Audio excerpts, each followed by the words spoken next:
by Vinay MenonColumnistMon. September 25, 2017. Judging by the reaction, it was like the world finally got its first glimpse of the Loch Ness Monster, which just happened to be frolicking with Bigfoot. Though we already knew Prince Harry and Meghan Markle are very much in love, and on a possible collision course with matrimony, get ready to set those alarm clocks again for 3 a.m. Seeing them together in public remained high on the bucket list of any royal watcher who doesn't happen to chauffeur a secret limo or make tea in a palace kitchen. Without photographic evidence, this courtship amounted to hearsay.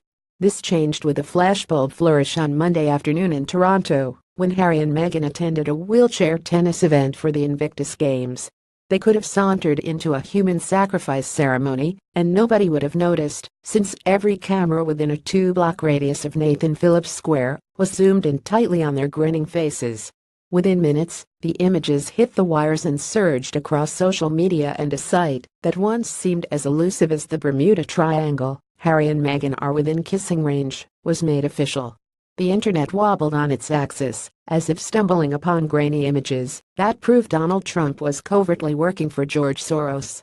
The most striking feature in all the photos of Meghan Markle and Prince Harry's first official appearance together is the lack of pomp and circumstance, writes Vinay Menon.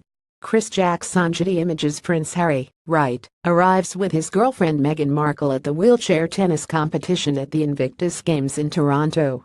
Nathan Dunn at the Canadian Press Prince Harry Centre watches his girlfriend Meghan Markle meets a youngster courtside at Nathan Phillips Square as they watched a wheelchair tennis match at the Invictus Games. Rick Matanick Toronto star Meghan Markle's surprise appearance with Prince Harry sets royal watchers abuzz. GOVANI Prince Harry and Meghan Markle officially make their first joint appearance together, declared Marie Claire, as the Associated Press issued a video alert and Fleet Street added emergency bandwidth to handle the dozens of uploaded images that zigged across the transom, promising to mesmerize millions around the world. Cosmopolitan offered readers a definitive timeline of the relationship. Vanity Fair noted the intimate whispering. The Daily Express seized upon the hand-holding.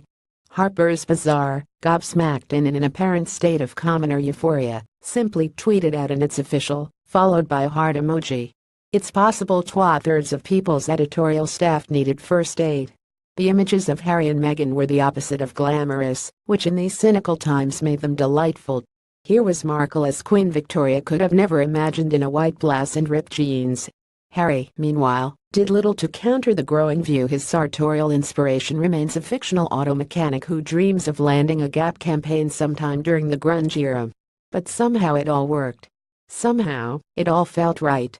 In one sweet image, the couple giggle and walk in front of the 3D Toronto sign, appropriately sandwiched between the R and O in the background. In another, they are seated and staring at each other, or at least staring at the frantic images bouncing off their matching sunglasses and glowing teeth. The most striking feature in every image is the lack of pomp and circumstance. These are not photos you'd associate with Buckingham Palace. They seem more like something you'd find on an Instagram account that specializes in college fashion. This relationship appears to not be celebrity in nature or scope. Her body language says, "I love this bearded fool." His body language says, "I adore this freckled goddess." What becomes of all this remains to be seen. But for a few moments on Monday, in a city that may well factor into the couple's long-range plans, it was hard not to feel happy for two kindred spirits who have managed to find each other while journeying across very different worlds. It was hard not to see them both as young people in love and old souls in sync. Casual, down-to-earth and blissfully unconcerned with what anyone thinks. If this is the future of the royal family, Harry and Meghan are pushing it in the right direction.